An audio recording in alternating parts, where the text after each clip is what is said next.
Југохром ќе ги вклучи печките напролет и ќе се вратат на работа околу 500 работници. Ова го најави владата минатиот октомври.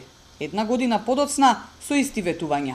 Вице-премиерот Кочо Анѓушев заедно со раководството на фабриката денеска уверуваа дека комбинатот со сигурност ќе проработел, откако владата преку Македонската банка за поддршка и развој обезбеди кредит од 1,5 милиони евра.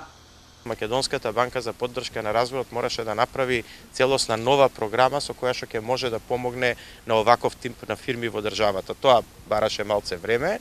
Од друга страна и сопственикот на фирмата, зборувам за Југохром, му требаше малце повеќе време да ги донесе своите средства, значи за инвестиции, од тоа што претходно го имаше најавено, а ние рековме дека услов прв за да дадеме помош како држава е сопственикот прво да ги инвестира своите средства.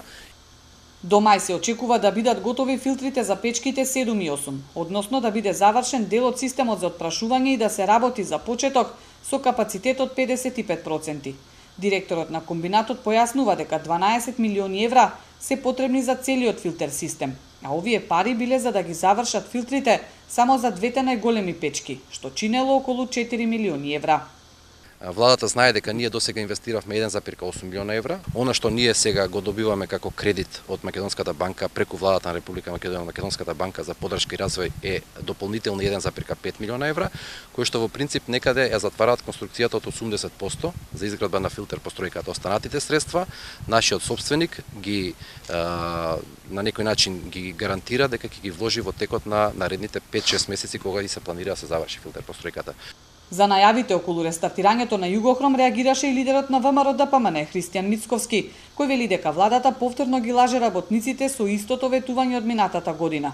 Година и пол се на власти не успеваат да го реализираат едно од своите први ветувања, а не успеваат затоа што и во еден Југохром се кријат лични бизнис интереси на поединци од власта и политичко пазарење за сметка на маката на напатените работници, пишува на својот фејсбук Мицковски.